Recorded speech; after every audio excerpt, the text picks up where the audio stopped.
Hello everyone. बेटा अपन लोग कल की क्लास में पढ़े थे इम्पैक्ट, आईटी रिलेटेड रिस्क का इम्पैक्ट क्या होता है। उसमें सबसे पहले इसने बोला कि इस रिस्क को मिटिगेट करना चाहिए जो कंट्रोल लगाकर मिटिगेट किया जाता है। ठीक है, अगर ये मिटिगेट नहीं करोगे तो फिर ये रिस्क हो सकते हैं, इसके मतलब इसके इम्पैक्ट ये हो सकते हैं। पहला इम्पैक्ट इसने बताया किस पे होगा, सब्सटेंशियल चेकिंग में होगा। ठीक है, यानी हम उससे जनरेटेड जो इन्फॉर्मेशन है ऑब्टेन कर रहे हैं जो, ठीक है, हम जो इन्फॉर्मेशन ऑब्टेन कर रहे हैं तो उससे ऑब्टेन की हुई इन्फॉर्मेशन में भरोसा नहीं करेंगे, थॉरली चेक करेंगे, तो सब्सटेंशियल चेकिंग को बढ़ा देंगे, इंक्रीज कर देंगे। ठीक है, lead to non reliance data obtain from system, और डेटा को करेंगे टेस्टेड थॉरली। क्यों? कंप्लीटनेस और एक्यूरेसी के लिए कि डेटा कंप्लीट एक्यूरेट है या मतलब डेटा में कोई ओमिशन तो नहीं है, क्या सिस्टम ढंग से काम नहीं कर रहा हो, ओमिशन हो गया हो, डेटा लिया ही ना, ठीक, या फिर डेटा एक्यूरेट तो है, सही तो डेटा लिया है उसने, सही तो प्रोसेस किया है। ठीक, तो कंप्लीटनेस और एक्यूरेसी के लिए थॉरली चेक करेंगे, टेस्ट करेंगे, ठीक, और सब्सटेंशियल चेकिंग बढ़ाएंगे। अब ये कह रहा है कि वो इन्फॉर्मेशन सिस्टम पे क्या इम्पैक्ट पड़ेगा रिस्क का, हम सिस्टम पे भरोसा ही नहीं करेंगे।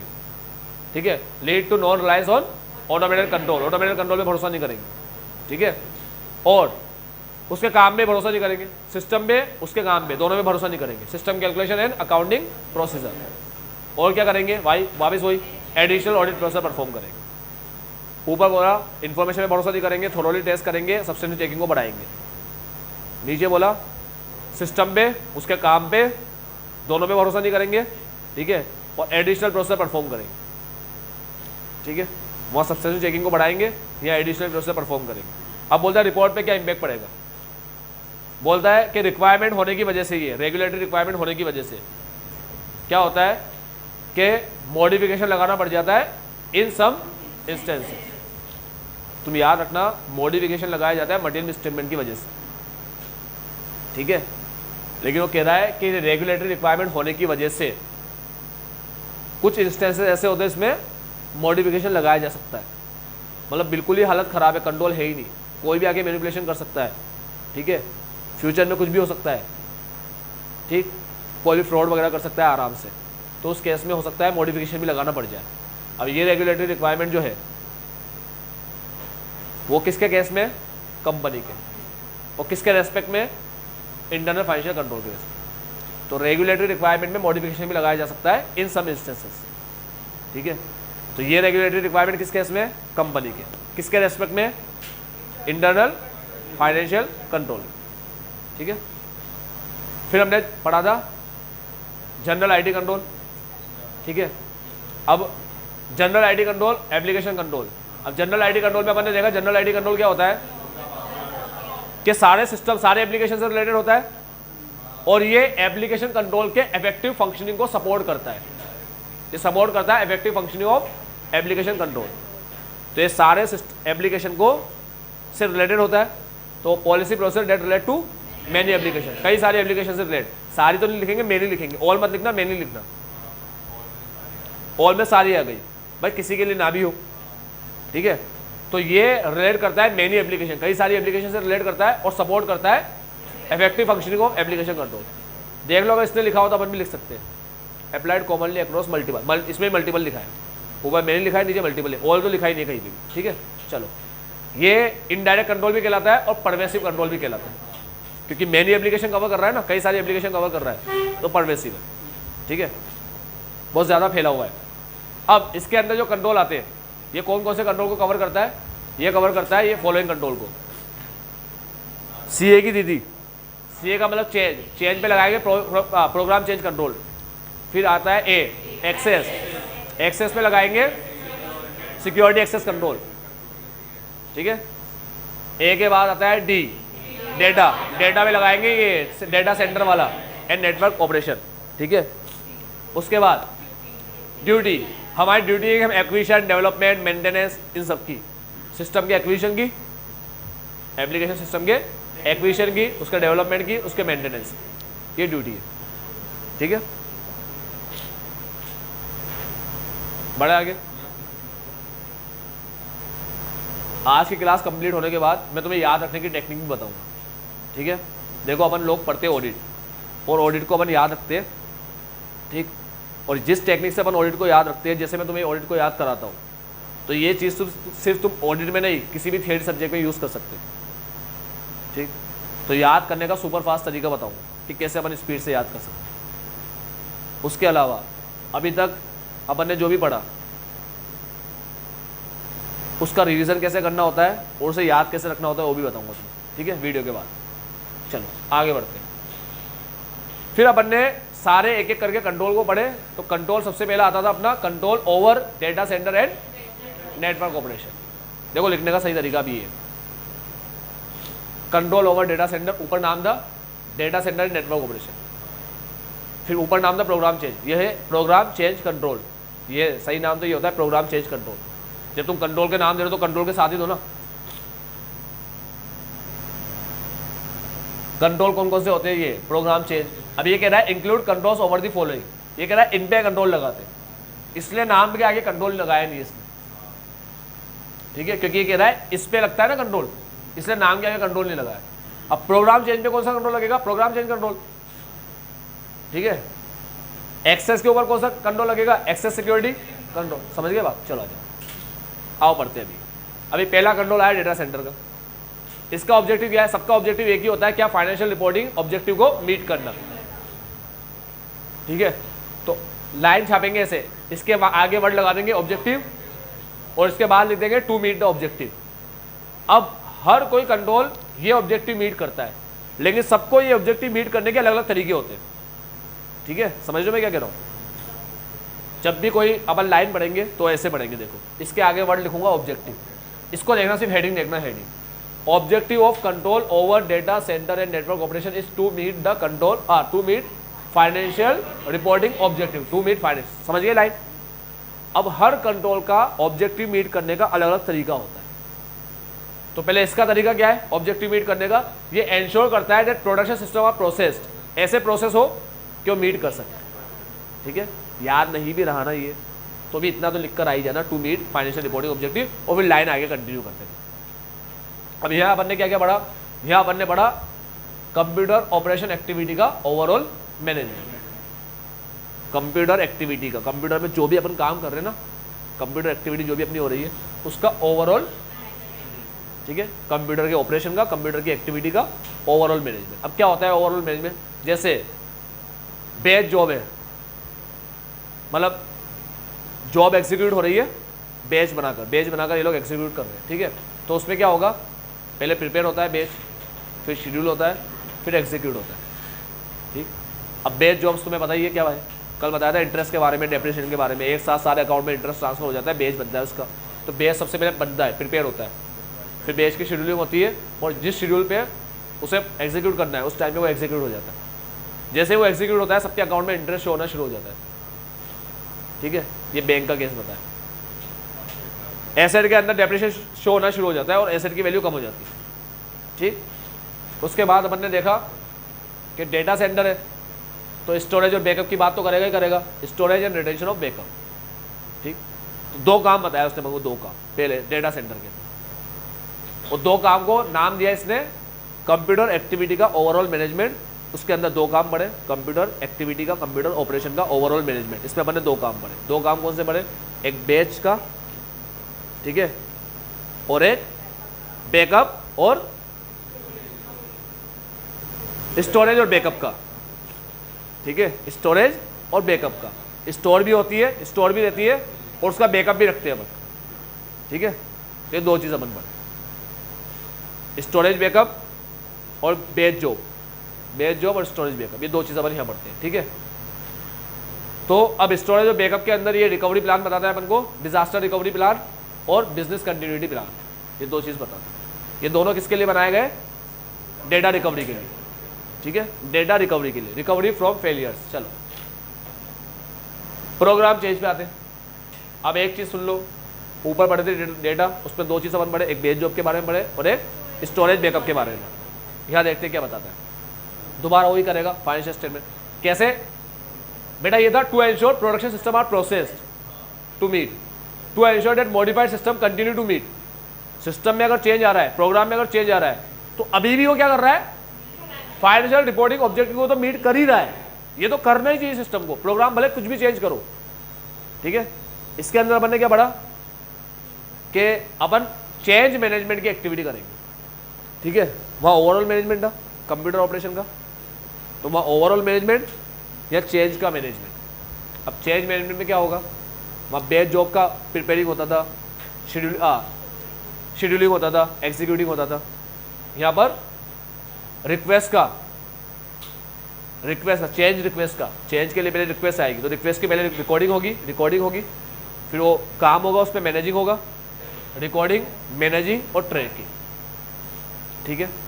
तो ऊपर था ओवरऑल मैनेजमेंट, नीचे आएगा चेंज मैनेजमेंट, ठीक है। डेटा सेंटर में आता है ओवरऑल मैनेजमेंट, प्रोग्राम चेंज में आता है चेंज का मैनेजमेंट। कैसे होगा, जब चेंज की रिक्वेस्ट आएगी तो सबसे पहले उस रिक्वेस्ट की रिकॉर्डिंग होगी, रिकॉर्डिंग के बाद मैनेजिंग होगा, मैनेजिंग के बाद उसको ट्रैक भी कर सकते हो, ट्रैकिंग होगा, रिकॉर्डिंग, मैनेजिंग, ट्रैकिंग, समझ रहे हो बेटा। ऊपर क्या पढ़ा, डेटा सेंटर। डेटा सेंटर का मेन काम अपन ने क्या देखा, मेन काम था overall management of computer operation activities. ये ओवरऑल मैनेजमेंट अपन ने पढ़ा। ओवरऑल मैनेजमेंट था कंप्यूटर एक्टिविटीज़ का।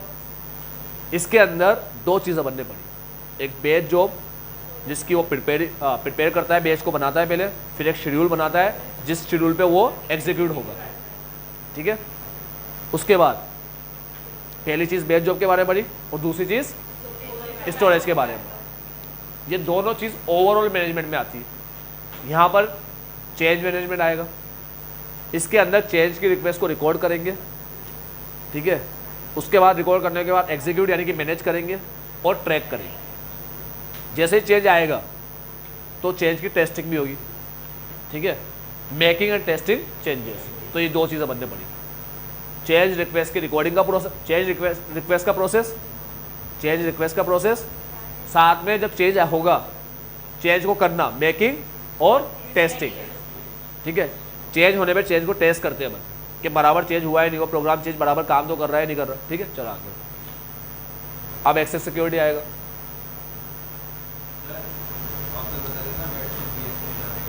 हाँ, थैंक यू।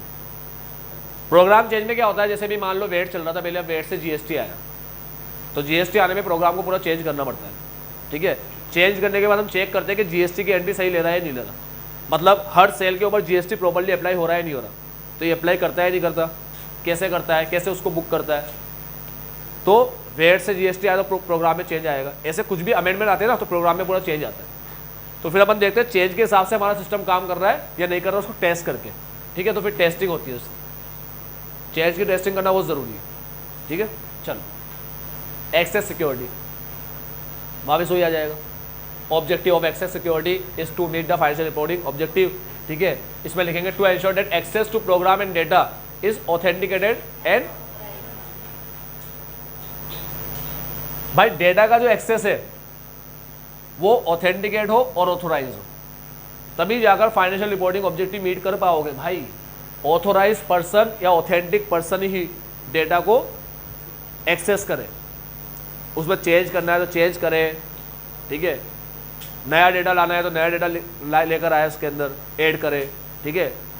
कोई पुराना डेटा हटाना है तो वो हटाए। तो जो भी करना है डेटा के साथ वो सिर्फ ऑथेंटिक या ऑथोराइज पर्सन ही करे, ठीक है। तो ये इंश्योर करता है कि प्रोग्राम और डेटा को जो एक्सेस करेगा, एक्सेस वो ऑथोराइज और ऑथेंटिक पर्सन ही करेगा, ऑथेंटिक पर्सन ही एक्सेस करेगा। ये इंश्योर करने का काम होता है इसका, ठीक है। ये बात याद रखना, सबसे इंपॉर्टेंट चीज़ है, ऑथोराइज और ऑथेंटिक पर्सन ही डेटा को एक्सेस करेगा, ठीक है। वही डेटा को एक्सेस कर सकता है बस। आओ इसके अंदर अपन क्या करेंगे, अब सिंपल सी बात है, ऑथोराइज पर्सन ही एक्सेस करे और कोई करे ना तो तुम क्या कर सकते हो, तुम आईडी पासवर्ड दे दो उसको, जब सिस्टम बड़ा है वहाँ लॉक लगा दो, वहाँ कोई एंटर हो नहीं पाए। तो ऐसी बातें करेगा यहाँ पर। Security policy and procedure, application security, मतलब अब ये बात करेगा सिक्योरिटी पॉलिसी और प्रोसीजर की। देखो वो बात कर रहा था ओवरऑल मैनेजमेंट की, उसके बाद वाला बात कर रहा था चेंज मैनेजमेंट की, ये बात कर रहा है किसकी, policy procedure of policy, sorry security policy and procedure की, ठीक। ओवरऑल मैनेजमेंट, चेंज मैनेजमेंट और सिक्योरिटी पॉलिसी एंड प्रोसीजर। अब क्या क्या आएगा इसके अंदर, एप्लीकेशन की सिक्योरिटी, ठीक है। एप्लीकेशन पासवर्ड डाल के ही खुलेगा, डेटा की सिक्योरिटी, डेटा सिक्योर रहेंगे, डेटा कोई डिलीट विलीट नहीं कर पाएगा, कोई छेड़ नहीं पाएगा उसको। Operating system security, network security, physical security. अभी ऑपरेटिंग सिस्टम सिक्योरिटी यानी विंडो पे ही लॉक लगा दिया, विंडो पे ही पासवर्ड डालोगे तब जाके विंडो खुलेगा, विंडो को ऑपरेटिंग सिस्टम बोलते हैं, अपने मोबाइल का एंड्रॉइड है, ठीक है। तो operating system security, network security और फिजिकल सिक्योरिटी। अभी फिजिकल सिक्योरिटी में क्या आता है, फिजिकल सिक्योरिटी में आता है सीसीटीवी कैमरा लगा दिया, बाहर रामू काका खड़े, ठीक है, रामू चाचा किसी को अंदर नहीं आने देंगे, ठीक। गेट पे लॉक लगा हुआ है, वो लॉक फिंगरप्रिंट और पासवर्ड डालने से ही खुलता है, और वो फिंगरप्रिंट ऑथेंटिक पर्सन के ही होते हैं, ठीक है। तो एंडर ही कौन होगा, ऑथेंटिक पर्सन। ये सारी फिजिकल सिक्योरिटी कहलाती है, फिजिकल सिक्योरिटी, समझ में आया। तो इसके अंदर अपन ने सबसे पहले पढ़ा कि ये ऑब्जेक्टिव मीट करने के लिए क्या करता है। हाँ, कोई डाउट हो तो बोलो, बहुत बेटा लगे। फिर फिंगरप्रिंट, अरे लॉक की फिंगरप्रिंट कह रहा हूँ, बाहर गेट लगा ना, गेट, तो गेट के को खोलने के लिए इलेक्ट्रॉनिक लॉक लगाया गया भाई, फिंगरप्रिंट लगाने से या पासवर्ड डालने से लॉक खुलता है उसका, वो कह रहा हूँ, उसकी कह रहा हूँ। लॉक एंड की जो होता है ना, लॉक एंड की, अरे तुम तो देसी वाला लॉक ले लो यार, हाँ। तो जो लॉक एंड की होता है, आज गेट में जो इनबिल्ट लॉक लगा है, उसके अंदर जो लॉक लगा अपन ऑन कर खोलते हैं उसको, तो ये फिजिकल सिक्योरिटी में आता है, ठीक है। समझ गए फिजिकल सिक्योरिटी क्या है। पासवर्ड वगैरह, फिंगरप्रिंट वगैरह अगर एप्लीकेशन के है ना, तो फिजिकल सिक्योरिटी में नहीं आते। लॉक के अगर पासवर्ड फिंगरप्रिंट है, लॉक जो लगा रखा है, इलेक्ट्रॉनिक लॉक लगा रखा है गेट के ऊपर, गेट के ऊपर, उस वाले लॉक की कह रहा हूँ, उसके पासवर्ड और उसकी फिंगरप्रिंट की कह रहा हूँ, ठीक है। चलो, नेटवर्क सिक्योरिटी के अंदर होता है कि नेटवर्किंग के अंदर कोई प्रॉब्लम ना हो जाए, कंप्यूटर पूरा सिस्टम जो नेटवर्क समझते हो, नेटवर्क क्या होता है, अलग अलग तरह से जोड़ना, सिस्टम किससे जुड़ा है, इससे जुड़ा है, उससे जुड़ा है, इंटरनेट वगैरह से जुड़ा हुआ होता है, दूसरे सिस्टम से जुड़ा होता है, लेन वेन, ये सब चीज़ें होती है ना, तुम छोटी कक्षा में पढ़ के आए होंगे, ठीक है। याद तो खैर अपन को रहता नहीं है। तो ये सारी चीज़ें जो सिस्टम की जुड़ी हुई होती है ना, तो नेटवर्किंग की सिक्योरिटी होनी चाहिए, क्योंकि अगर नेटवर्क में प्रॉब्लम आएगा तो फिर डेटा प्रोसेस नहीं हो पाएगा, ठीक है। अरे इंटरनेट की प्रॉब्लम आने से खुद हमारी ऑनलाइन चीज़ें प्रोसेस नहीं हो पाती, इंटरनेट में प्रॉब्लम आए तो ऑनलाइन चीज़ें प्रोसेस नहीं हो पाती, वो डेटा लेता थोड़ी, एक्सेप्ट थोड़ी करता है वो। आज जो भी एप्लीकेशन ऑनलाइन चल रहा है, इंटरनेट के थ्रू चल रहा है, तो अगर उसमें प्रॉब्लम आ गई तो फिर वो ऑनलाइन की जो भी चीज़ें हैं वो डेटा को प्रोसेस नहीं करेगी। हाँ बेटा बोल।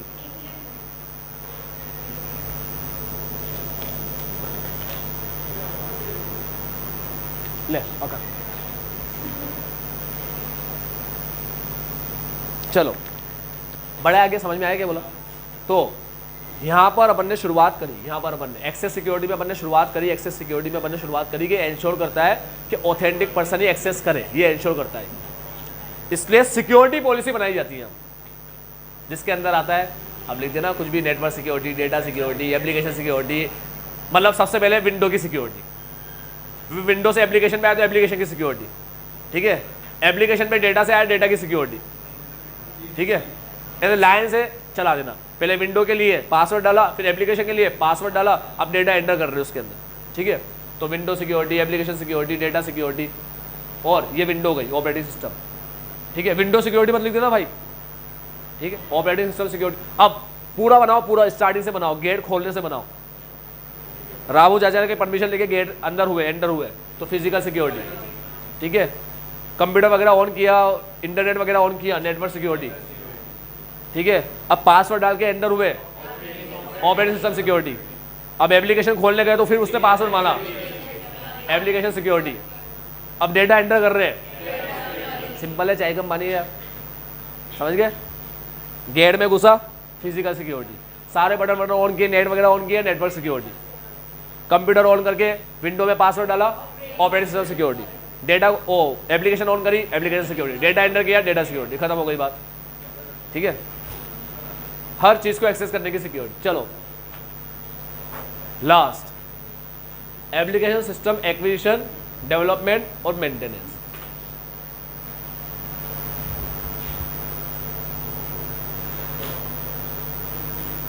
सिस्टम ही ऐसा बनाओ कि क्या करे, अरे वो ही करे, to meet financial reporting objective, ठीक है। ये लिखा है टू एंश्योर डेट, यहाँ एंश्योर करेंगे, एंश्योर करेंगे, कि that systems are develop configured and implemented to meet, system को बनाया ऐसा है कि जो क्या करे, मीट करे फाइनेंशियल। ठीक है, टिक लगा लेना, इन चीज़ों को भी टिक लगा लेना, ईजी है, याद रहेगा।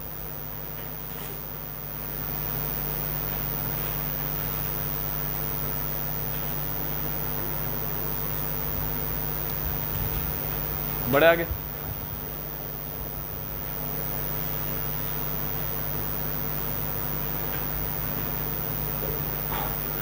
तो application system acquisition development maintenance के अंदर हम इंश्योर करते हैं कि जो सिस्टम है, सिस्टम को ऐसे डेवलप करेंगे या ऐसे कॉन्फ़िगर करेंगे। अभी कॉन्फ़िगरेशन पता है क्या होता है?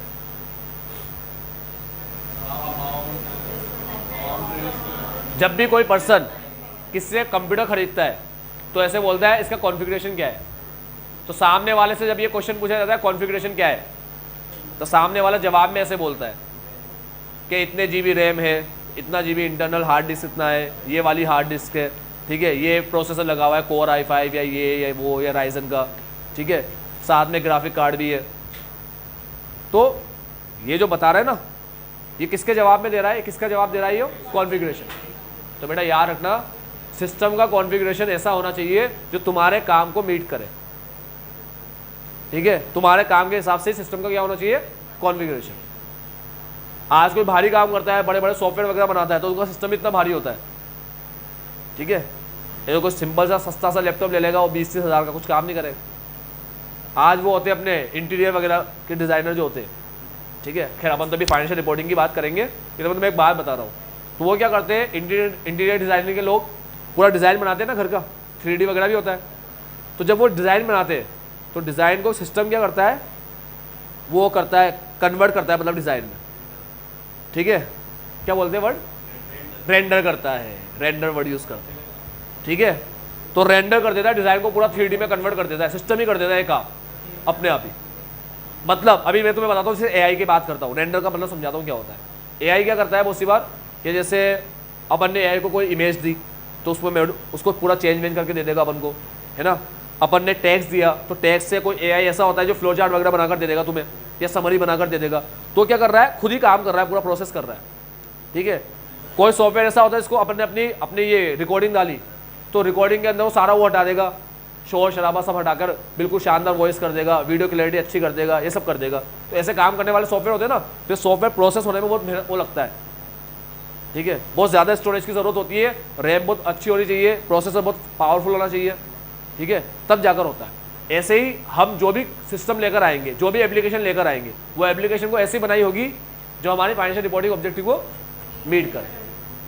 ठीक है, चलो, तो यहाँ पर सिस्टम हम इंश्योर करेंगे कि सिस्टम आर डेवलप कॉन्फ़िगर्ड और इम्प्लीमेंटेड टू मीट ये। It include overall management of development activity. यहाँ पर आएगा overall management of development activity, वहाँ था overall management of computer activity, वहाँ कंप्यूटर एक्टिविटी था, या डेवलपमेंट एक्टिविटी का ओवरऑल मैनेजमेंट आएगा। जैसे फॉर एग्जाम्पल, असल में ये जो पहला वर्ड लिखते हैं ना हमेशा, वो बाकी की चीज़ों को बताता है। ठीक है, overall management of development activity में क्या आएगा, प्रोजेक्ट का इनिशिएशन, ठीक है, एनालिसिस एंड डिज़ाइन। अरे यार, जब तुम प्रोग्राम बनाओगे तो प्रोग्राम बनाने वाला तुमसे पूछेगा कि कैसा बनाना है, आपको किस काम के लिए चाहिए, आप अपना काम बताओ, आपकी क्या ज़रूरत है प्रोग्राम को लेकर, ठीक है, किस पर्पज़ से आप प्रोग्राम बनवा रहे हो, तो बताओ, वैसा बना के देंगे। ये पूछेगा ना कि क्या काम है, किस पर्पज़ के लिए बना रहे हो, कौन सा प्रोडक्ट बनाते हो, किस प्रोसेस से होकर बनता है, ये सब पूछेगा ना मुझसे क्वेश्चन। तो अपन क्या करेंगे, अपनी नीड को सबसे पहले, और फिर उस नीड के अकॉर्डिंग, सिंपल सी बात है, एनालिसिस डिज़ाइन लिख देता है। क्या क्या एनालिसिस, क्या डेटा एनालिसिस करेंगे? नहीं, नीड एनालिसिस करेंगे। समझ गए? तो नीड को एनालाइज करके उसके हिसाब से डिज़ाइन करवाएंगे। ठीक, और फिर डिज़ाइन की शुरुआत हो जाएगी, प्रोजेक्ट इनिशिएशन, कंस्ट्रक्शन, वो कंस्ट्रक्ट हो जाएगा, फिर उसको टेस्ट करेंगे और देखेंगे हमारी क्वालिटी के हिसाब से है या नहीं। ठीक है, क्वालिटी एश्योर कर रहा है नहीं कर रहा, क्वालिटेटिव सिस्टम है या नहीं है वो। ठीक है, तो सबसे पहले हमने अपनी नीड को एनालाइज किया, उसके हिसाब से सिस्टम डिज़ाइन करवाया। डिज़ाइन कराने के लिए प्रोजेक्ट इनिशिएट हुआ, इनिशिएट होकर हमें हमारी ऐप बनी हुई मिल गई, कंस्ट्रक्शन हो गया, फिर हमने उसको टेस्ट किया और देखा क्वालिटी के हिसाब से है नहीं। ठीक, नीड को एनालाइज करके सिस्टम को डिज़ाइन करा, डिज़ाइन करने होगा, डिज़ाइन करने होगा, इससे हमारा प्रोजेक्ट इनिशिएट हुआ, ठीक है। फिर जैसे वो बन के कंप्लीट हुआ, कंस्ट्रक्शन कंप्लीट हो गया, हमने उसकी टेस्टिंग करी क्वालिटी एश्योरेंस के लिए, हो गया। हाँ कुछ भी नहीं है, हाँ सेम ही टेक्निकल वर्ड है कॉन्फ़िगरेशन। तुम बोलोगे शट डाउन और स्विच ऑफ में क्या डिफरेंस है, एक ही एक तरीके से बस टेक्निकल वर्ड है। वो शट डाउन अपन इस कॉन्टेक्स्ट में यूज़ करते हैं, ठीक है। फॉर्मुलेट और फ्रेम में क्या फ़र्क होता है, टेक्निकल वर्ड होते हैं बस, कहीं पे फॉर्मुलेट यूज़ करते हैं, कहीं पे फ्रेमिंग यूज़ करते हैं। कभी पॉलिसी को ऐसे नहीं बोले पॉलिसी क्रिएट करी या डिज़ाइन करी, ठीक है। डिज़ाइन वर्ड यहाँ यूज़ करते हैं, पॉलिसी प्रोसेस को डिज़ाइन करना, ठीक है। इंटरनल कंट्रोल को डिज़ाइन करने के लिए वर्ड यूज़ करते हैं, तो टेक्निकल वर्ड है। जनरली पॉलिसी के साथ पॉलिसी फ्रेम करी, स्ट्रेटेजी के साथ जनरली वर्ड यूज़ करते हैं, फॉर्मुलेट किया स्ट्रेटेजी को, ये सारे टेक्निकल वर्ड है, ठीक है। मीनिंग सबके एक ही है, फॉर्मुलेट करना, फ्रेम करना, मगर यूज़ कहाँ पर हो रहे हैं वो देखते हैं, उस पर डिपेंड करता है कि किस तरीके से कैसे कहाँ पर यूज़ होते हैं, ठीक है। चलो आ जाओ, कितनी चीज़ पढ़ी अपन ने। सबसे पहले तो data centre and network operation, यही था ना, control over data centre and network operation. इसका ऑब्जेक्टिव होता है कि वो प्रोडक्शन सिस्टम का प्रोसेस करे to meet financial reporting object, ठीक है। इसके अंदर अपन ने पढ़ा overall management of computer activity operation या कंप्यूटर ऑपरेशन एक्टिविटीज़, ऐसा कुछ पढ़ा, ठीक है। Overall management of computer activities भी लिख दोगे या कंप्यूटर ऑपरेशन भी लिख दो तो भी चलेगा, जरूरी नहीं है कंप्यूटर ऑपरेशन एक्टिविटीज़ ही लिखना। फिर इसके अंदर क्या आता है, डेटा सेंटर के अंदर दो चीज़ पढ़ी अपन ने, एक जॉब बेस की प्रिपेयरिंग, शेड्यूलिंग और एग्जीक्यूटिंग पढ़ा, ठीक है, बेस जॉब की, है ना। और उसके बाद स्टोरेज और बैकअप के बारे में पढ़ा, जिसमें प्लान आते थे, बिजनेस कंटिन्यूटी प्लान और डेटा रिकवरी प्लान, ये disaster recovery plan, sorry business continuity plan और डिजास्टर रिकवरी प्लान, ये रिकवरी फ्रॉम फेलियर में हेल्प करते हैं, ठीक है। चलो उसके बाद प्रोग्राम चेंज में आए। प्रोग्राम चेंज के अंदर वो प्रोग्राम चेंज के मैनेज को इंश्योर करता है, मीट कर सके अपन, चेंज ऐसा होगा कि मीट कर सके, ठीक। उसके अंदर अपन पढ़े चेंज का मैनेजमेंट प्रोसेस, ठीक है, मैनेजमेंट ऑफ चेंज प्रोसेस, या क्या लिखा था उसमें, चेंज मैनेजमेंट प्रोसेस लिखा हुआ था ना, ठीक है। इसके बाद अपन ने पढ़ा चेंज मैनेजमेंट प्रोसेस, ठीक है। चेंज मैनेजमेंट प्रोसेस के अंदर अपन ने पढ़ा कि जो भी चेंज होगा उसकी सबसे पहले चेंज की रिक्वेस्ट आएगी, इसकी रिकॉर्डिंग होगी, रिकॉर्डिंग होने के बाद मैनेजिंग होगा और ट्रैकिंग होगा, फिर ये चेंज आएगा, मेकिंग एंड टेस्टिंग होगा चेंज का। फिर उसके बाद अपन ने पढ़ा एक्सेस सिक्योरिटी। एक्सेस सिक्योरिटी के अंदर अपन ने पढ़ा कि भाई ये इंश्योर कराता है कि ऑथोराइज ऑथेंटिक पर्सन ही एक्सेस कर सकता है सिस्टम को, ठीक है, ये इंश्योर कराएगा। इसके अंदर अपन ने पढ़ा कि हम पॉलिसी प्रोसेसर बनाएंगे सिक्योरिटी को लेकर, सिक्योरिटी पॉलिसी प्रोसेसर के बारे में पढ़ा, ठीक है। फिर अपन ने पढ़ा कि सबसे पहले फिजिकल सिक्योरिटी, एंटर होके बटन ऑन किए सारे, नेटवर्क सिक्योरिटी, कंप्यूटर का ऑपरेटिंग सिस्टम सिक्योरिटी, एप्लीकेशन का, डेटा का। उसके बाद अपन पढ़े लास्ट में एप्लीकेशन का एक्विजिशन, डेवलपमेंट और मेंटेनेंस, ठीक है, एप्लीकेशन सिस्टम का एक्विजिशन, डेवलपमेंट एंड मेंटेनेंस। इसके अंदर अपन ने पढ़ा कि यहाँ पर अपन इंश्योर करा, ये इंश्योर कराएगा कि सिस्टम का जो डेवलपमेंट वगैरह है वो टू मीट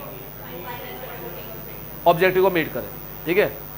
इसके अंदर अपन ने पढ़ा मैनेजमेंट ऑफ ओवरऑल डेवलपमेंट, ठीक है, overall management of development activity.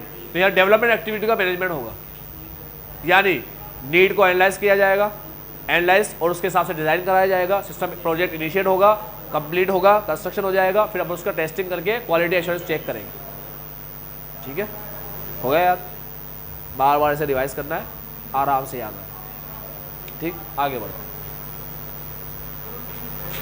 अब एंट्री लेते हैं एप्लीकेशन कंट्रोल के। बेटा एप्लीकेशन कंट्रोल के अंदर दोनों तरह के कंट्रोल इंक्लूड बोथ ऑटोमेटेड और पॉइंट ऑफ सेल। उसके अंदर बार कोड से स्कैन कर रहे हैं, तो बार कोड से स्कैन करना तो मैनुअल है। अब स्कैन करने के बाद जो भी इंफॉर्मेशन होती है वो सिस्टम अपने आप ले लेता है, उसको एंटर करने की जरूरत नहीं पड़ती, तो वो ऑटोमेटेड हो गया। ठीक है। टैली के अंदर एंट्री करना मैनुअल है, उसके बाद सब वो कर देगा, ठीक है।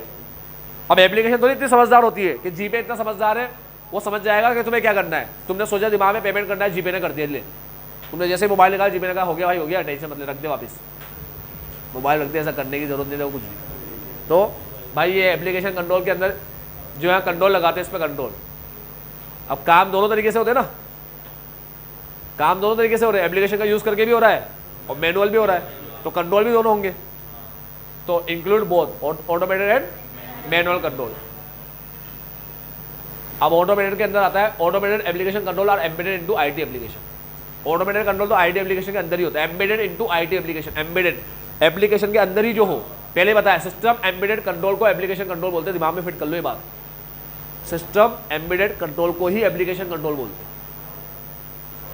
Automated application control are embedded into IT application, ठीक है। इंफॉर्मेशन सिस्टम के अंदर के जो कंट्रोल होते हैं, सिस्टम एम्बेडेड कंट्रोल, उसे ही अपन एप्लीकेशन कंट्रोल बोलते हैं।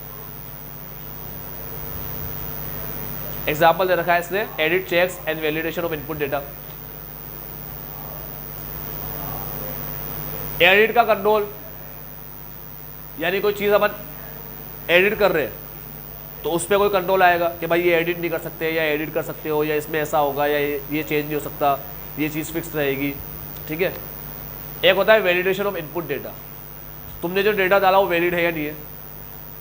यानी अगर कोई अपनी डेट ऑफ बर्थ लिखे और उसके बाद एज वाले कॉलम में एज लिखने जाए, ठीक है, तो अब डेट ऑफ बर्थ 2020 की है, तो एज अगर वो 30 टाइप करेगा 30, ठीक है, तो वो एज लेगा क्या 30? पॉसिबल है? नहीं लेगा ना। तो ऐसे कंट्रोल होते हैं वैलिडेशन ऑफ इनपुट डेटा, ठीक है।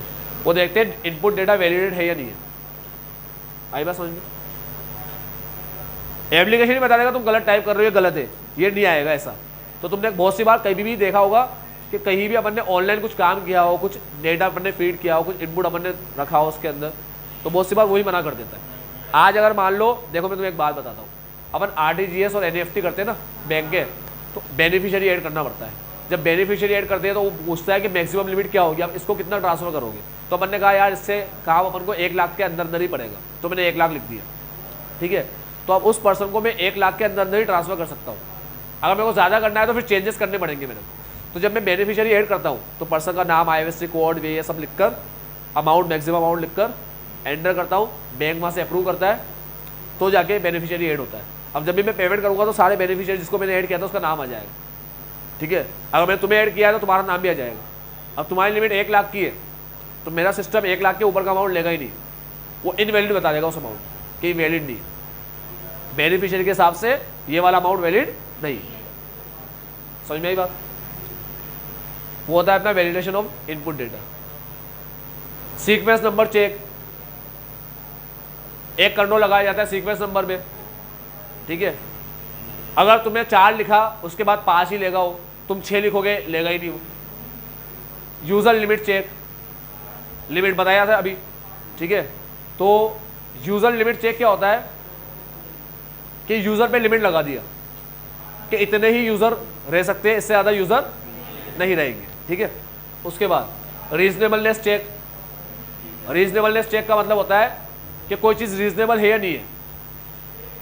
यानी तुम लोग देखा करो, तुम वर्ड में जब टाइप करते हो तो वर्ड तुम्हें तुम्हारी गलती बता देता है कि यार ये गलती करी थी, यहाँ पर ये अमाउंट होना चाहिए, यहाँ पर ऐसा होना चाहिए, ठीक है। तो रेड लाइन, ऐसे अलग अलग लाइन ड्रॉ करके बताता है अलग अलग कलर की, ठीक है।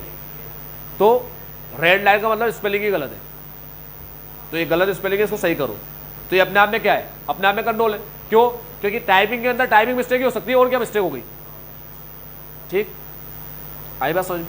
तो जब अपन टाइप करते हैं तो वर्ड हमें ये बता देता है कि जो तुम टाइप किया है उसमें ये वर्ड की मिस्टेक, ठीक। लेकिन वर्ड हमें ये नहीं बताता कि सेंटेंस ही गलत है, ठीक है। कहीं कहीं पे वो हमें कुछ बता देता है, सजेशन दे देता है कि भाई ये चीज़ यहाँ पर नहीं आएगी, ये चीज़ गलत है। उसके बाद कुछ एप्लीकेशन इतनी समझदार होती है जो हमारे सेंटेंस को ही बता देती है कि सेंटेंस ही गलत है, ठीक है। वो इंटरनेट के थ्रू कहीं पे टाइपिंग वाइपिंग करते हैं, गूगल वगैरह पे कहीं पे, तो हमें बता देता है कि भाई ये सेंटेंस ही गलत है, ये नहीं आएगा, ठीक है। तो ये कंट्रोल है एक तरीके से उनकी तरफ से। मैंडेटरी डेटा फील्ड, एक ये कंट्रोल। हम क्या करते हैं कि जब हमें याद है हमें ये काम करवाना है, हमें ये चीज़ें फिल करवानी है, ये लिखवाना है, तब हम वहाँ पर स्टार, याद है स्टार बना होता है फील्ड में। तो मैंडेटरी फील्ड, अगर मुझे लगता है कि बंदे को ये फील्ड फिल करनी चाहिए, भूल ना जाए, तब मैं उसको मैंडेटरी फील्ड बना देता हूँ एप्लीकेशन में ही। अब मेरा एप्लीकेशन उसको लेगा ही नहीं बिना फील्ड करे। तो हमारे वहाँ काम करने वाले जो भी लोग हैं वो भूलेंगे ही नहीं, हो उससे गलती होगी ही नहीं। क्यों? क्योंकि वो उसको भूल करके वो फील्ड को छोड़ देंगे, वो स्पेस को छोड़ के वो आगे बढ़ने जाएंगे, आगे बढ़ने एंटर मारेंगे, तो वापस वो ब्लिंक करेगा कि इसको फिल करो, ये मैंडेटरी है, लिखा हुआ जाएगा उसके नीचे, फील्ड के नीचे लिखा हुआ जाएगा ये मैंडेटरी है, इसको फिल करना जरूरी है, तभी आप आगे जा पाओ, ठीक है। तो ये चीज़ें हमें मिस्टेक होने से, एरर होने से रोकती, एरर नहीं होगा, ठीक है। समझ गए चीज़ें क्या है? अब ये चीज़ें अपन समझते हैं क्योंकि अपन लोग एप्लीकेशन वगैरह अपन भी यूज़ करते हैं, तो ये एप्लीकेशन के कंट्रोल होते हैं सारे। एडिट चेक्स हो गया, validation of input data validate है या नहीं है, एडिट चेक, उसके बाद यूज़र लिमिट चेक, ठीक है, इससे ज़्यादा यूज़र नहीं होंगे, reasonableness check, mandatory data field. आई बात समझ में? अब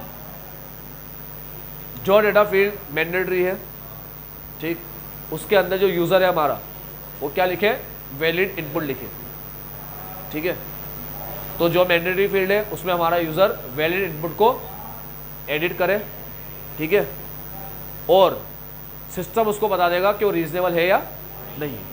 तो मैंडेटरी फील्ड पे यूज़र हमारा वैलिड इनपुट को एडिट करे, सिस्टम बता देगा वो रीजनेबल है या नहीं, ठीक है। अब लास्ट कंट्रोल आता है हमारा IT dependent control. IT dependent control क्या होता है, ध्यान से सुनना और समझना। आईटी डिपेंडेंट कंट्रोल वो होता है जिसमें आईटी से जनरेट करी हुई इंफॉर्मेशन का हम यूज करते हैं। फॉर एग्जाम्पल बीआरएस, बीआरएस के लिए मेरे को क्या करना पड़ता है? बैंक से स्टेटमेंट लेना पड़ता है पहला। तो बैंक की एप्लीकेशन होती है नहीं होती, तो बैंक का स्टेटमेंट सिस्टम जनरेट कर रहा है। उसके बाद मेरी भी एप्लीकेशन है अकाउंटिंग की, उससे क्या लूंगा? बैंक का कैसे करूंगा रिकंसाइल? किसको करते हैं? बैंक का स्टेटमेंट और बैंक का पासबुक होता है, अपनी पासबुक नहीं होती, अपनी कैश बुक लूंगा, है ना, कैश बुक ले लूंगा, बैंक का लेजर ले लूंगा, बैंक का अकाउंट ले लूंगा, है ना। तो वहां का बैंक का स्टेटमेंट और बैंक का लेजर, बैंक का अकाउंट, इन दोनों से क्या बनाऊंगा? मगर ये दोनों इंफॉर्मेशन कौन सी है? सिस्टम जनरेटेड इंफॉर्मेशन, है ना। तो आईटी डिपेंडेंट कंट्रोल वो होता है, ऐसा कंट्रोल जिसमें हम आईटी की दी हुई इंफॉर्मेशन पे डिपेंड है। Basically manual control that make use of some form of data और information produce from IT system. ये इंफॉर्मेशन में भी टिक लगा देना, डेटा और information produce from IT system.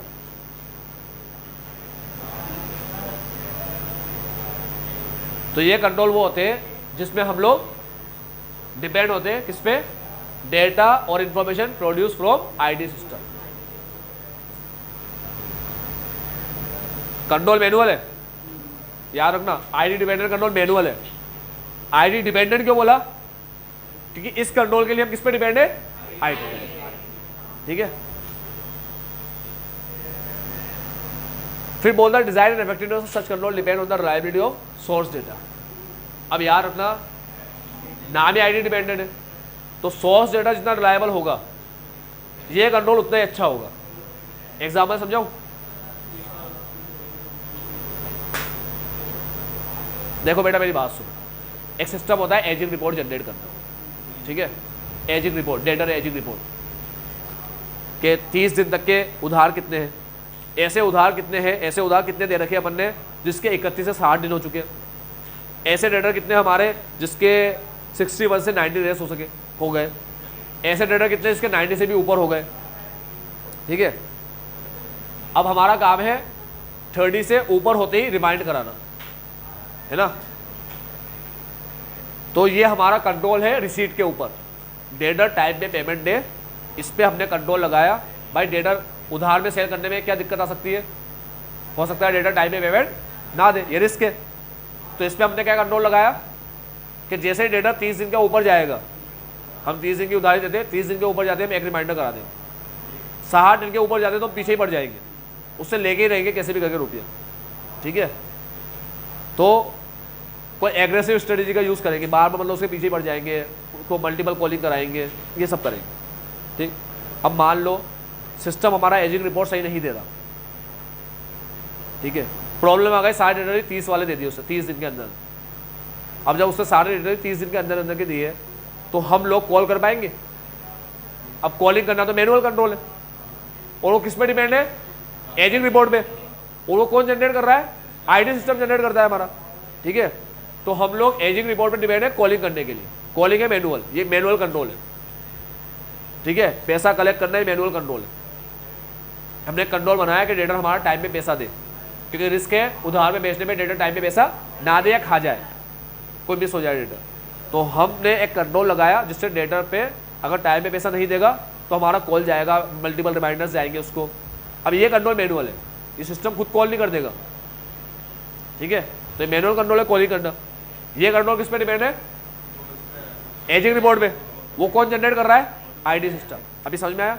तो अगर उसकी इंफॉर्मेशन रिलायबल होगी तो मैनुअल सिस्टम काम, मैनुअल कंट्रोल काम अच्छे से करेगा, ठीक है। तो सिस्टम मैनुअल कंट्रोल जो है, मैनुअल कंट्रोल, वो उसका डिज़ाइन और ऑपरेशन इफेक्टिव तभी होगा जब आईडी से मिलने वाली रिपोर्ट रिलायबल हो। Design and effectiveness of such control, ऐसे कंट्रोल का डिज़ाइन और इफेक्टिवनेस डिपेंड करता है on the reliability of source data. Due to the inherent dependency on ID, the effectiveness and reliability of automated application control and ID dependent control require the general ID control to be effective. यानी ऐसे बोल रहा है कि ID पे अपन इतना depend है ना, इसीलिए एप्लीकेशन कंट्रोल ऊपर जो एप्लीकेशन इंफॉर्मेशन जनरेट कर रही है, और साथ में आईडी डिपेंडेंट कंट्रोल, ये दोनों के लिए क्या स्टॉक होना चाहिए? General IT control. General IT control बहुत ज़्यादा इफेक्टिव होना चाहिए। ये जितना इफेक्टिव होगा उससे इनकी भी एफिशिएंसी और इफेक्टिवनेस बढ़ेगा, ठीक है।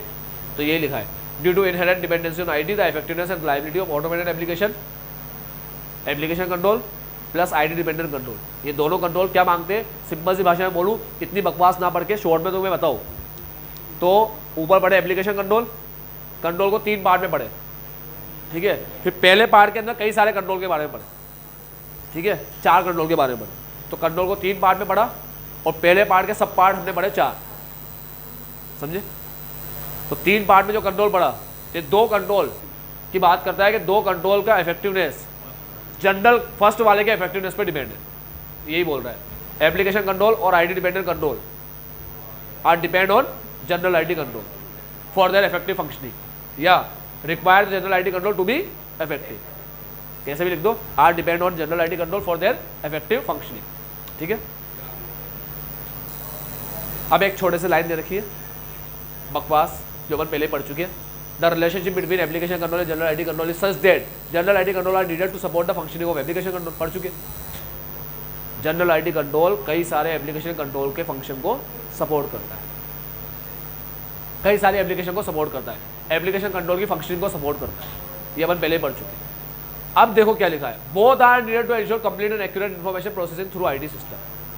तो आईडी सिस्टम से अगर सही इन्फॉर्मेशन चाहते हो तो दोनों ही इफेक्टिव होने चाहिए, ठीक है। पहले क्या बोला, सेकंड वाला कंट्रोल अच्छे से चलेगा अगर पहला कंट्रोल इफेक्टिव होगा।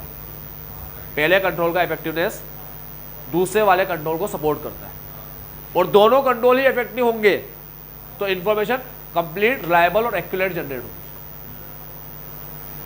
पहले वाला सपोर्ट करता है, पहले वाले का इफेक्टिवनेस दूसरे वाले के इफेक्टिवनेस को सपोर्ट करता है, और दोनों मिलकर अगर दोनों इफेक्टिव हुए, दोनों कंट्रोल इफेक्टिव हुए, पहला और दूसरा, तब जाकर क्या होगा, रिलायबल, कंप्लीट और एक्यूरेट इंफॉर्मेशन जनरेट होगी,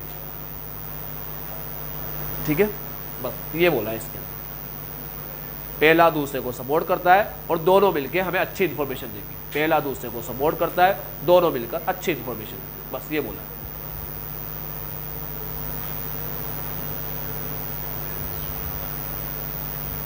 अब आता है टेस्टिंग। छोटा टॉपिक है, पढ़ के खत्म कर दो।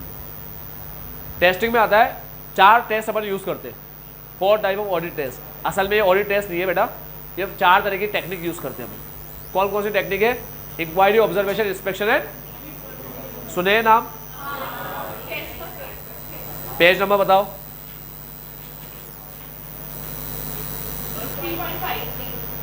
3.53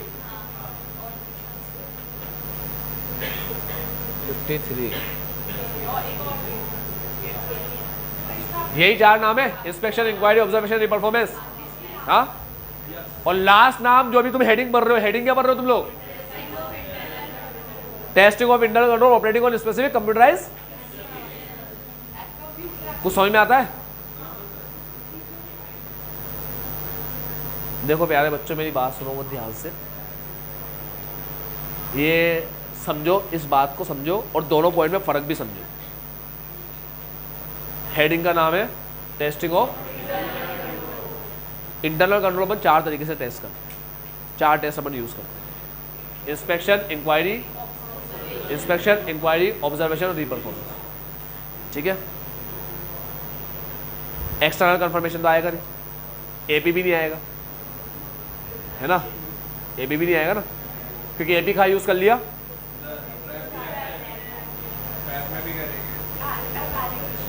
ये सिद्धार्थ की आवाज सुनकर मत बोला करो तुम लोग, तुम भी अपने दिमाग से बोला बताया करो। एपी का पढ़े तुम लोग? एपी का नाम क्या आया था? एनालिटिकल प्रोसेस का नाम क्या आया था?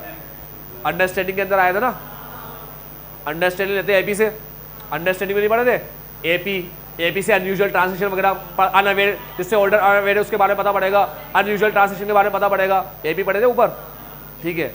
फिर एपी के बाद इंक्वायरी आया, जिसमें लायर्स की इंक्वायरी कर रहे थे। ये टॉपिक किसमें पढ़े थे? उसकी हेडिंग क्या है? लायर्स वगैरह के बारे में तुम लोग पढ़े, किसमें पढ़े थे?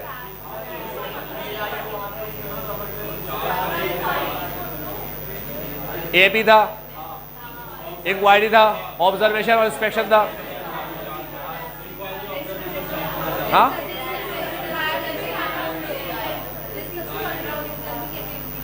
रिस्क असेसमेंट प्रोसेस में क्या क्या इंक्लूड होता है? हाँ ठीक है। अरे बेटा, ये हमारा सिद्धार्थ वही बता रहा था, रिस्क असेसमेंट प्रोसेस में इंक्लूड होता है, लेकिन रिस्क असेसमेंट प्रोसेस में क्या क्या काम आते हैं? अंडरस्टैंडिंग आता है, ठीक है। अंडरस्टैंडिंग के बाद इंटरनल कंट्रोल की अंडरस्टैंडिंग आती है। तो ये अपन अंडरस्टैंडिंग लेने के लिए इनसे ये पूछ रहे हैं, ठीक है। रिस्क असेसमेंट तो परफॉर्म करेंगे इसे, वो पूरा रिस्क असेसमेंट ही है, ठीक। मगर रिस्क असेसमेंट में अंडरस्टैंडिंग लेने के लिए अपन ये वाले सारे प्रोसेस परफॉर्म करते हैं, ठीक है, टेक्निक परफॉर्म करते हैं। अब मेरी बात सुनो ध्यान से, ये अपन ने ऊपर पढ़ लिया, अब एपी तो अपन ने ऊपर कर लिया ना, अब बार बार थोड़ी एपी करते बैठेंगे। एक बार हो गया एपी खत्म, सबका एपी कर लिया अपन ने, जिसको भी अपन को कंपेयर कर करके देखना था। अब इंटरनल कंट्रोल को चेक करने में इंस्पेक्शन करते हैं, ठीक है, डॉक्यूमेंट वगैरह को चेक करते हैं, सबऑर्डिनेट डॉक्यूमेंट को, साथ में इंक्वायरी और ऑब्जर्वेशन करते हैं। इंक्वायरी अलोन सफिशिएंट होती नहीं है, इसलिए साथ में ऑब्जर्वेशन भी करेंगे। वो पूछेंगे, वो जो बताएगा उसे देखेंगे भी सही वैसे ही हो रहा है नहीं हो रहा, या बताया कुछ और जा रहा है, हो कुछ और रहा है, तो इंक्वायरी के साथ ऑब्जर्वेशन करेंगे और रीपरफॉर्मेंस। अब तुम देखो कमाल की बात, उसके बाद लिखा है टेस्टिंग, ठीक। फिर टेस्टिंग के अंदर आ गए 4 पार्ट। क्या 4 पार्ट आ गए?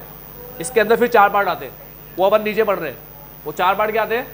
इंस्पेक्शन, इंक्वायरी, ऑब्जर्वेशन, रीपरफॉर्मेंस, ठीक है।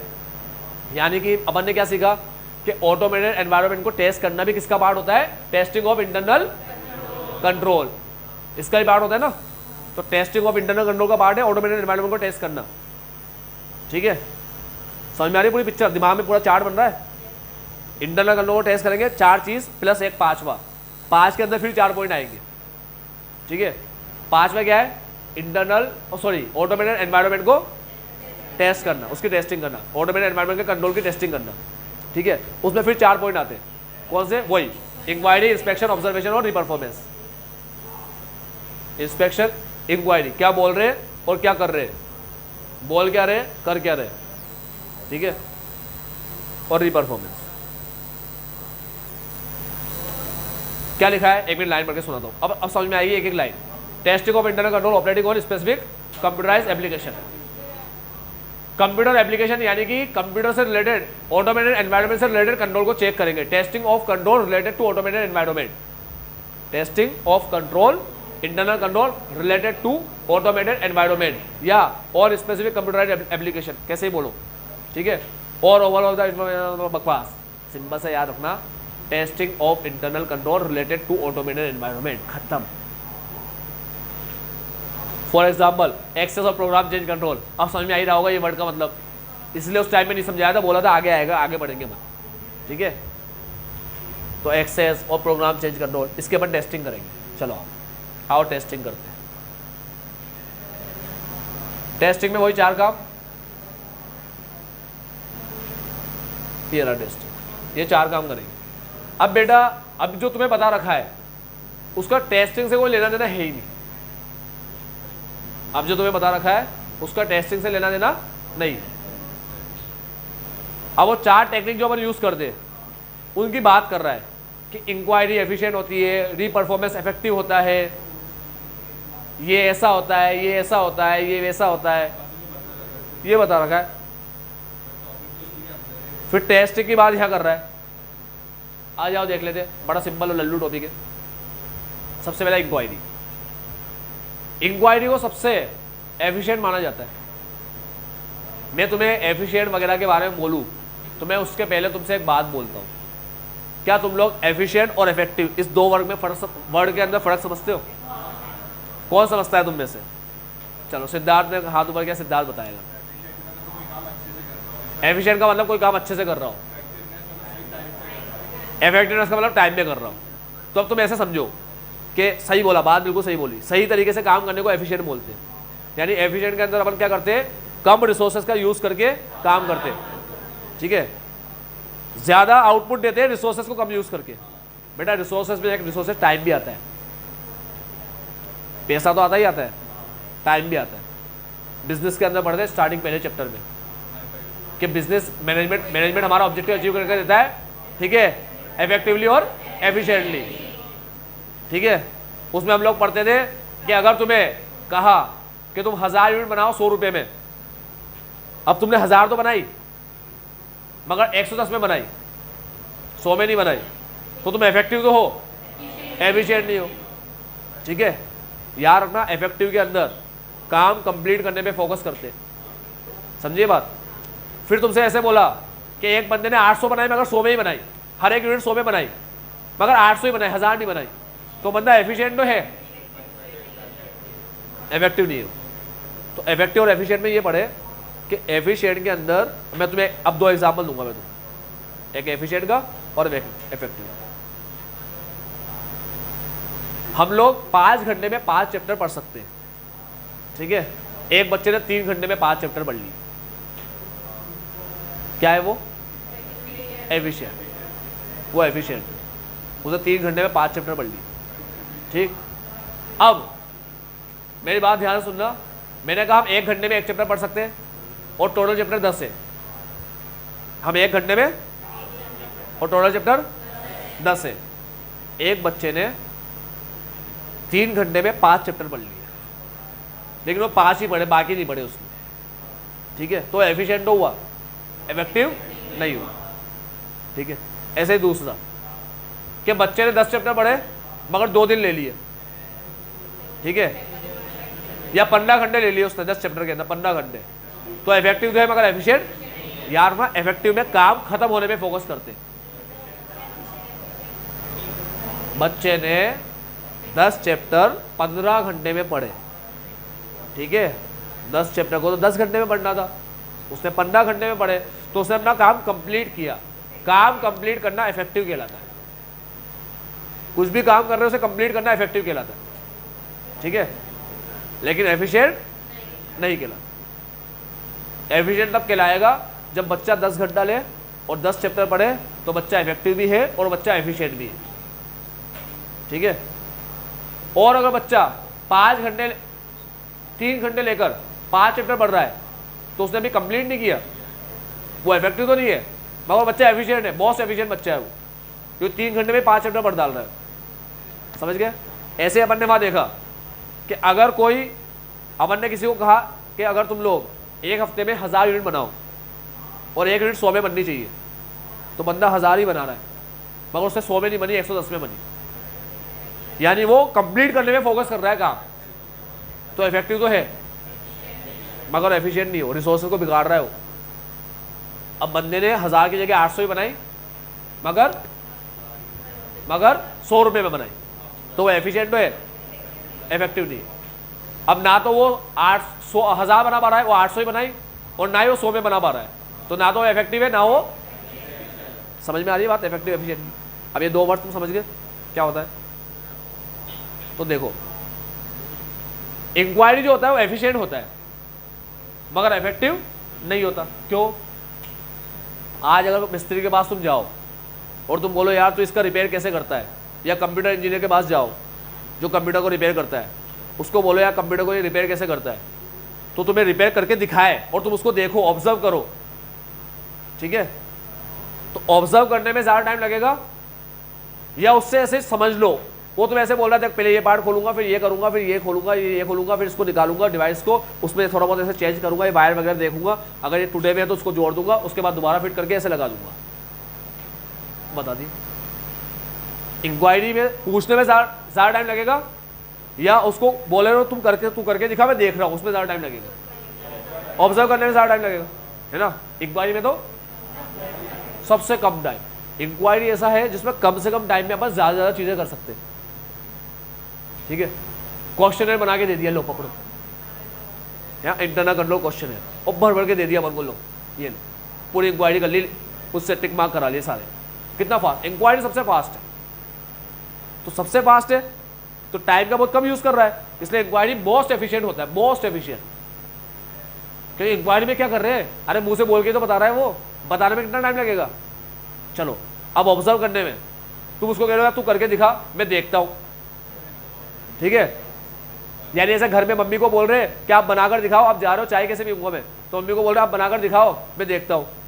मम्मी ने कहा देख बेटा ऐसा कप ले, ये दूध डाल, ये चाय इतनी डाल, ये इतनी डाल, ये कर वो कर, ठीक है, थोड़ी देर वेट कर, बस बन गई चाय, बन ले पी ले, खत्म। अब देख लिया ऑब्जर्व, अब मुझे बताओ अब तुमने बना के देखा, रीपरफॉर्मेंस। तो इंक्वायरी, ऑब्जर्वेशन, रीपरफॉर्मेंस में से किसमें ज़्यादा टाइम लगेगा? सिंपल सी बात है, अब तुम खुद करके देख रहे हो, ठीक है, तो तुम्हें उसको करके देखने में और टाइम लगेगा, तो सबसे ज़्यादा टाइम कंज्यूमिंग कौन है? रीपरफॉर्मेंस। लेकिन अगर एक बार रीपरफॉर्म कर दिया तो पूरी जानकारी मिल जाएगी, चीज़ें बिल्कुल सही है नहीं है, काम पूरा कंप्लीट हो जाएगा। इसलिए रीपरफॉर्मेंस इफेक्टिव तो है मगर एफिशिएंट नहीं है। आई बात समझ में? हाँ बेटा। अरे बाप, आप ऐसे क्यों करते, पहले बताया था ना। विकास जी बात है जाएगी।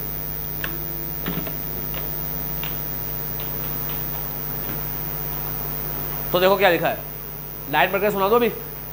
इंक्वायरी एफिशिएंट तो है, ठीक है, लेकिन give at the least audit evidence. Efficient तो है मगर लीस्ट ऑडिट एविडेंस देती है। यानी 5 चैप्टर पढ़े तो सही मगर इंपॉर्टेंट पॉइंट सारे पढ़ लिए। 5 चैप्टर पढ़े तो सही 3 घंटे में मगर सारे इंपॉर्टेंट पढ़ लिए अच्छे से। लेस इंपॉर्टेंट को थोड़ा बहुत देख लिया, इंपॉर्टेंट को अच्छे से पढ़ लिया मगर, ठीक है।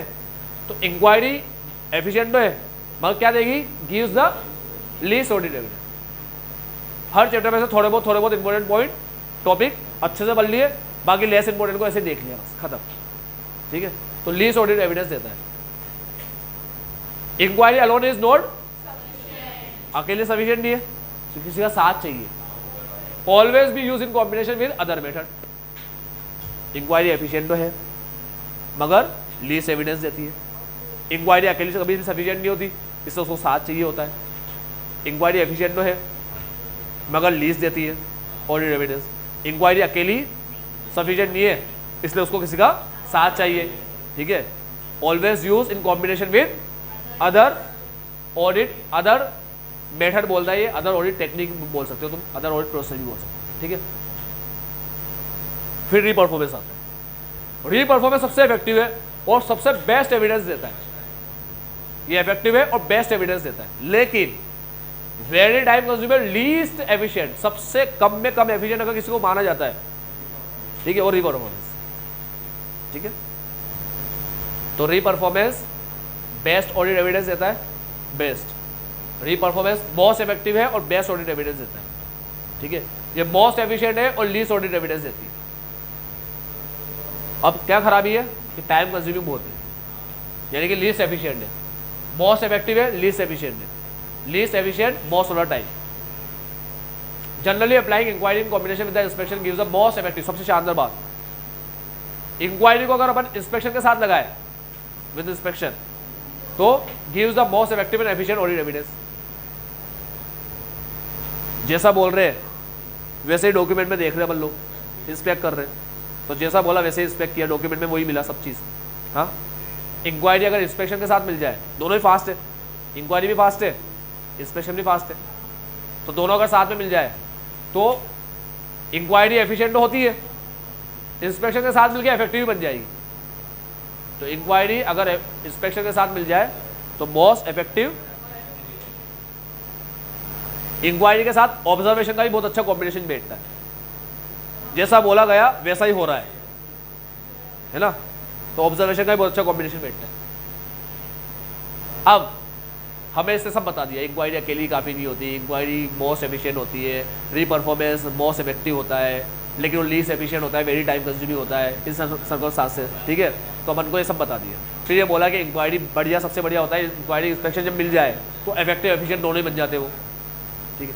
लेकिन अल्टीमेटली कौन सा हमें क्या यूज़ करना है, कब यूज़ करना है, वो तो पीजे है, प्रोफेशनल जजमेंट में डिपेंड करता है, ठीक। ऑडिटर को दो काम करना होता है कि कौन सा एविडेंस यूज़ करता है, कौन सा टेक्निक यूज़ कर रहा है और क्यों कर रहा है, दोनों बताने होते हैं उसको, दोनों डॉक्यूमेंट करने होते हैं। Auditor should document the nature of the test, कौन सा टेस्ट वो यूज़ कर रहा है, ठीक है। Applied along with the judgement, judgement के साथ कौन सा टेस्ट अप्लाई कर रहा है अलोंग विद द, कि क्यों कर रहा है, मतलब क्यों उसने जजमेंट क्यों लिया इसका कि मैं यही करूंगा, तो जजमेंट भी लिखेगा। तो कौन सा टेस्ट और क्यों, दोनों को डॉक्यूमेंट करना होता है। तो टेस्ट सेलेक्ट करने में पीजे यूज़ करना है और दोनों को डॉक्यूमेंट करना है, टेस्ट को भी पीजे को भी। अब आता है कैसे करेंगे। When testing in automated environment some of the more common method are as follows. अब ऑटोमेटेड एनवायरनमेंट में कुछ ये मेथड भी फॉलो कर लेते हैं, वही बात कर रहा है ऊपर वाली दोबारा, बस एक अच्छी बात करेगा। Obtain understanding of how automated control is process by doing a, कैसे करेंगे अंडरस्टैंडिंग, कैसे ऑब्टेन करेंगे, by doing a walk through of one end to end transaction, end to end. इससे याद आया एप्लीकेशन सिक्योरिटी में एक सिक्योरिटी और याद आई व्हाट्सएप की, एंड टू एंड एनक्रिप्शन, ठीक है, ये भी इनबिल्ट सिक्योरिटी है व्हाट्सएप की। यार ये वहाँ क्यों याद दिया है मैंने। तो अपन ने देखा ना एप्लीकेशन के अंदर एप्लीकेशन सिस्टम एम्बेडेड कंट्रोल होते हैं, तो उसमें एक कंट्रोल ये व्हाट्सएप के अंदर एंड टू एंड एनक्रिप्शन देता है। मतलब तुम जिसको मैसेज कर रहे हो, ठीक है, तो तुम्हारे एंड से जिसके पास मैसेज जा रहा है बस वो दो लोग ही मैसेज पढ़ सकते हैं, बीच में कोई तीसरा पर्सन मैसेज नहीं पढ़ सकता, इसे एंड टू एंड बोलते हैं, ठीक है। तो यहाँ पर क्या है, वॉक थ्रू करना है end to end transaction. Transaction के इनिशिएट होता है ना, जो इनिशिएट होता है उसके बाद कैसे प्रोसेस हुआ, क्या हुआ, कैसे रिकॉर्ड हुआ, कैसे फाइनेंशियल स्टेटमेंट में गया, शुरू से लेकर आखिरी तक को देखना। कोई सिस्टम लेके बैठा उसको बोलना कि भाई तू बता तू कैसे एंट्री करता है, कैसे तेरे पास ट्रांजैक्शन आता है, पूरा स्टार्टिंग से लेके। तो ट्रांजैक्शन के शुरुआत से लेकर कि उसकी लास्ट तक उसकी कैसे बुकिंग हो रही है, कैसे वो फाइनेंशियल स्टेटमेंट तक पहुंच रहा है, वहां तक का पूरा देखना, वॉक थ्रू करना। थोड़ा एक बार पूरे काम को देख लेना, एक बार खुद ही डमी एंट्री पास करके देख लेना कि ला मेरे को एक बार पास करने दे एंट्री, तो डमी एंट्री पास कर ली, अपन ने भी देख लिया कि हाँ यार ये अपन ने एंट्री पास करी, ऐसे यहाँ गया ऐसे गया, ठीक है। तो एक बार टेस्ट कर लेना डमी चीज़ें डालकर, ठीक है। Using a combination of inquiry, observation, inspection. Walk through के अंदर तीनों का यूज़ कर लो, मतलब पूछते भी चले जाओ ये कहाँ से आया, कैसे आया, अब तू क्या करेगा, इंक्वायरी भी कर लो, वो बोलेगा मैं ऐसे ऐसे करूँगा, हाथ उसको ऑब्जर्व भी कर लो कि करके दिखाना मेरे को, ठीक है। फिर वो आगे गया, फिर उसको बोला कि भाई ये कैसे भेजा इसने तेरे को, तेरे पास कैसे आया, अब तू क्या करेगा, वो बताया भाई ये करूँगा, हाथों देख लो, बहुत अच्छा। इंक्वायरी ऑब्जर्वेशन साथ में चलता रहता है, ठीक है। साथ में अपन बोलेंगे भाई ये कैसे कर रहा है तू, ये क्यों कर रहा है, बोला हमारे पॉलिसी मैनुअल में लिखा है, मैं कहा दिखा ला, इंस्पेक्ट भी कर लिया हाथों हाथ। मैं कहा कौन से डॉक्यूमेंट से तूने एंट्री करी, डॉक्यूमेंट दिखा, डॉक्यूमेंट चेक कर लिया हाथों हाथ, वो इंस्पेक्ट करना हो गया, ठीक है। तो मुझे दिखा डॉक्यूमेंट कैसे डालता है, वो डॉक्यूमेंट भी देख लिया मैंने, अमाउंट भी देख लिया, उसने डाल रखा है अमाउंट, तो वो भी चेक कर लिया हाथों हाथ, ठीक है। यानी कि डॉक्यूमेंट का सही अमाउंट ही डालता है, मैं बोलूँगा गलती वलती हो गई तो क्या करेगा, इसके लिए कोई कंट्रोल लगा रखा है क्या तुमने, तो पूरा टेस्ट कर लेंगे हम। तो ये एक तरीका होता है वॉक थ्रू। तो वॉक थ्रू करते हैं ऑफ 1 एंड 2 एंड ट्रांसैक्शन, ठीक है, यूजिंग अ कॉम्बिनेशन ऑफ, इन तीनों का कॉम्बिनेशन यूज करके। तो वॉक थ्रू करते हैं तीनों का कॉम्बिनेशन यूज करके, एंड टू एंड ट्रांसैक्शन का, ठीक है। 1 एंड टू एंड ट्रांसैक्शन लिखा है, कोई भी एक ट्रांसैक्शन को पूरा चेक कर लो, वो शुरू कहां से हुआ, वो पैदा कहां से हुआ और वो खत्म कैसे हुआ, ठीक है। एक ट्रांसैक्शन को 1 end to end transaction. Observe how user processes transaction under different scenario, अलग अलग सिनेरियो में कैसे ट्रांसैक्शन को प्रोसेस करते हैं वो देख लो। इंस्पेक्ट कर लो the configuration defined in an application, user कैसे उसको प्रोसेस करता है अलग अलग सिनेरियो में, वो देख लो। यूजर को भी देख लो, अब दो चीजें ना, एक यूजर है और एक एप्लीकेशन है, तो यूजर को भी देख लो, एप्लीकेशन को भी देख लो, उसके कॉन्फ़िगरेशन को देख लो, इसके प्रोसेस करने के तरीके को देख लो, कैसे प्रोसेस कर रहा है। चलो, where IT control ineffective, where IT control are not existing और एग्जिस्टिंग बट इनइफेक्टिव, या तो आईडी कंट्रोल हो ही ना, इंफॉर्मेशन सिस्टम है मगर सिस्टम के ऊपर कंट्रोल नहीं है। तो जब आईडी कंट्रोल या तो ना हो या है मगर इनइफेक्टिव है। Assess the impact of IT risk, ऊपर अपन ने असेस कर लिया 3 चीज के ऊपर, ठीक है। And plan alternative audit process, ये भी ऊपर पढ़ लिया, एडिशनल प्रोसेस परफॉर्म करें, ठीक है।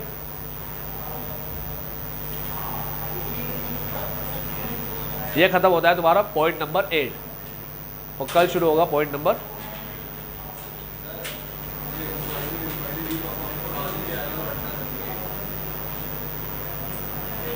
बता रहा हूँ। आज के लिए इतना ही, बाबा टेक केयर, आपका दिन मंगल में।